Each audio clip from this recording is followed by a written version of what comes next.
Tony, pick it up. I want this whole row finished. You know, I'm just not feeling the wood-cutting thing today. I don't know. Hey, John. What is the rush here? Is there like a worldwide shortage of gazebos? Tony, eat a Snickers. Why? Because you get a little bit whiny when you're hungry. Better? Better. Hey! My back hurts! Now my front hurts. You're not you when you're hungry. Snickers satisfies.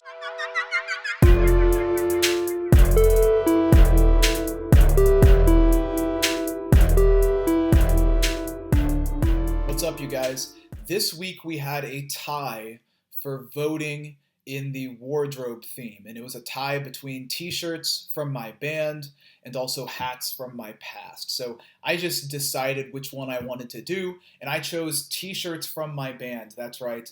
When he was in college, your physical science teacher was in a band, and we played a type of rock music called ska, and our band name was Wolfgang and the Wombats, and we made t-shirts and we sold them to everybody, and it was a good time. So I'm going to show you a couple of pictures from my band. We were super cool. We took pictures and stuff, acted all cool, but you know, it was fun. This week we're still on the topic of the periodic table. We're going to talk about representative groups. So last week we talked about valence electrons and how to find the number of valence electrons that an atom has and how that determines the number of bonds an atom will make. And so I just want to reiterate here that the number one thing that determines how an atom will behave is its number of valence electrons. And if you'll recall, valence electrons are just the electrons that are on the outermost energy level of an atom, right? So like carbon here, it has 6 total electrons, but only 4 of them are valence electrons because only 4 of them are on the outside. And it's these outside electrons right here, right, that atoms use for bonds and they use to undergo chemical reactions. Okay, it's those valence electrons that atoms will use in order to make bonds and to do reactions. And so the thing to review here, the thing to remember from last week, is that elements behave depending upon how hungry they are. Just like in the Snickers commercial I showed you for my cold open here on this video, right? People were behaving differently because they were hungry. Well, atoms have different sorts of behavior depending upon how hungry they are. But the thing that they're hungry for isn't food. The thing they're hungry for is valence electrons. Remember, atoms want to have 8 valence electrons in their outermost energy level. That's when they are full. That's when they are satisfied. So atoms use their valence electrons then to react and form bonds. So you see here how the number of valence electrons can influence an atom's behavior. Now, what we're going to start talking about here are what are called representative groups. So you'll remember that columns on the periodic table are are called groups. And I'll point your attention here to this picture I have.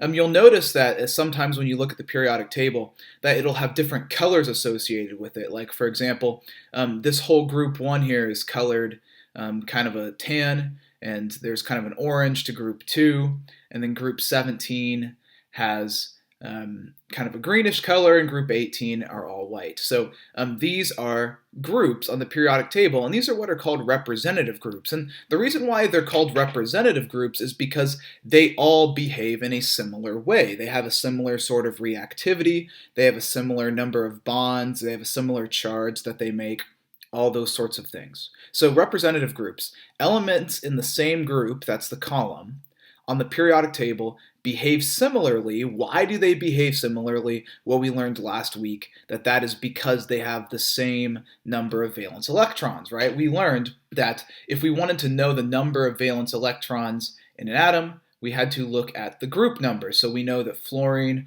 chlorine, bromine, iodine, all of these atoms, because they are in group 17, they have 7 valence electrons, right? And the same thing is true of the rest of the atoms on the periodic table. Now, what makes these representative groups different from one another is their reactivity. How readily, how quickly, how much they want to react with other elements. So the question is, what makes an atom reactive or unreactive? Well, I'll remind you that atoms want to have 8 valence electrons. That is what they are hungry for. That when they get 8 valence electrons, that means they're full. So kind of the idea here is that atoms that have 8 valence electrons are unreactive because they are already full. They are already full. They're satisfied already. Okay, so here's my question. Out of these 4 elements, which one do you think would be the least reactive? And you can pause the video and try to figure this out on your own if you want. But the element that would be the least reactive here would be neon. And I'm going to put a UR for unreactive. Unreactive. Now, why is neon unreactive? Because it already has 8 valence electrons, right? It has no more open slots to fit any more valence electrons, and so it is unreactive. It is not going to react anymore. It's not going to form any more bonds. It's not going to do anything like that.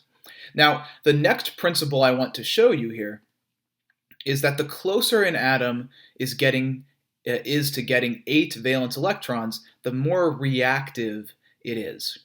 So I'll ask you, based on this principle here, that those that are close to getting 8 valence electrons are more reactive. Which one do you think is the most reactive?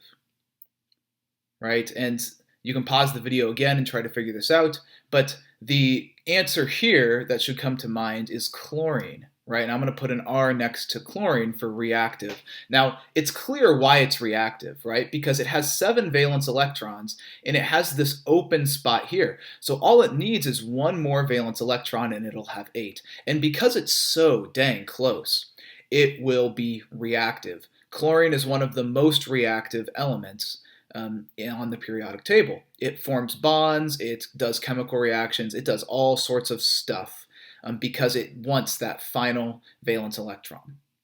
But there's another element on here that is also very reactive, and that element is sodium. Now you might be wondering, Mr. Quiring, how is sodium so reactive? It only has 1 valence electron. It needs 7 more valence electrons to get 8. But that's where you're wrong, actually. Sodium behaves a little bit differently, and all elements that have 1 valence electron behave a little bit differently, because the thing is, and I'll explain this more in the next video, but the thing is that it's actually easier for it to lose 1 valence electron than to gain 7 more. So in that sense, it is very close to having 8 valence electrons, because all it has to do is lose 1 valence electron. It just has to get that thing away, and then it will have 8. Why will it have 8 after it loses 1? Well, because the next layer down, underneath this layer of electrons, will have 8, will be full. Okay, and like I said, I'm going to talk about this specific example of sodium more in the next video. Let's talk about carbon, though. Carbon has 4 open slots. So it will tend to form 4 bonds. Now, the reason why it tends to form 4 bonds is because it has 4 open slots. Once it forms bonds, it will get 8 valence electrons, and then it'll be satisfied. But carbon is not as reactive as chlorine and sodium. Now, it still is reactive. It's more reactive than neon, but it's not as reactive as sodium and chlorine because it has so much farther to go in order to get to 8, right? It needs to get 4 more to get to 8, whereas sodium and chlorine just need to gain or lose 1 electron. So that's why these two are very reactive. So this brings us to the 3 types of representative groups that I want to talk about. I have put a new periodic table that's available for you on Google Classroom, and this one is pretty similar to the last one I gave you, but here the gray boxes represent metals, the yellow boxes are the metalloids, and then the blues are the nonmetals. But I have 3 functional groups that I want to talk about and want to make known to you. So the first one is in group 1. All of the elements in group 1 are called the alkali metals. All right? They are very reactive. You'll notice that sodium, I just talked about sodium, right? You'll notice that sodium is right there. So for the same reason that sodium is very reactive, all of these metals are very reactive because they have one valence electron. All right, now you can ignore these areas up here about the charge. We're going to cover those next video. But here, what you need to know about the alkali metals is that they are in group 1, and they have one valence electron, and they are very reactive. The next representative group I want to talk to you about is the halogens. So the halogens are in group 17. They are things like fluorine, chlorine, and you guys will notice that I talked about chlorine in the last slide.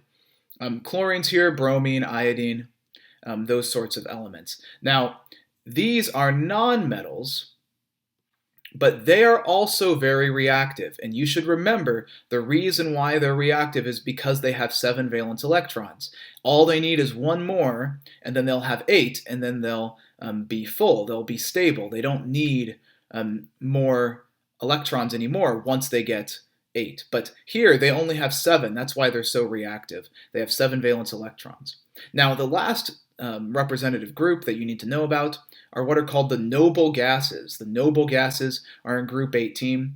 And here's the reason why they're called the noble gases. Back in the Middle Ages, if you were a part of nobility, that means that you were the ruling class. And so the nobility, the people who are nobles, did not really hang out with the peasants, right? They stayed separate. They only hung out with other rich people. They married their children off to other rich people to try to keep the money in the family, right? They didn't fraternize with the lower class.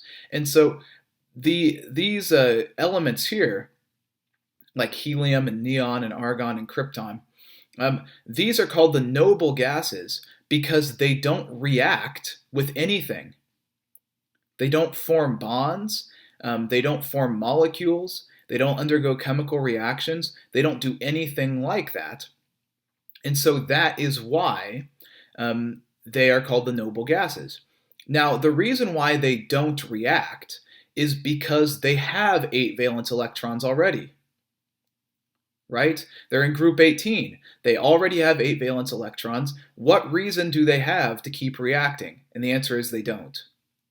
Now, last week, I asked you a question. Why is argon, here's argon right here, why is argon used as a shielding gas in welding? And the answer to that is because argon is not reactive. It already has 8 valence electrons. It's not going to react with anything in the weld. And remember, the shielding gas, the purpose of shielding gas in welding is to keep stuff away from the weld, to keep elements in the atmosphere from reacting with it. So argon, we know that argon isn't going to react with the weld, right? Because it's a noble gas. It has 8 valence electrons and it's full.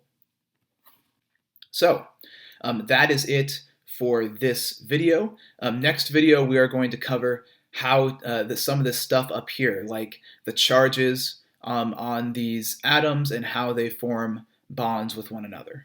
That's it for this video. If you have any questions, please join me on Zoom. We are doing the assignments on Zoom a lot of the times too, so please show up to the Zooms so that you can get these assignments finished. Let me know if you have any questions. I have office hours from 1 to 2 p.m. every day to respond to your questions.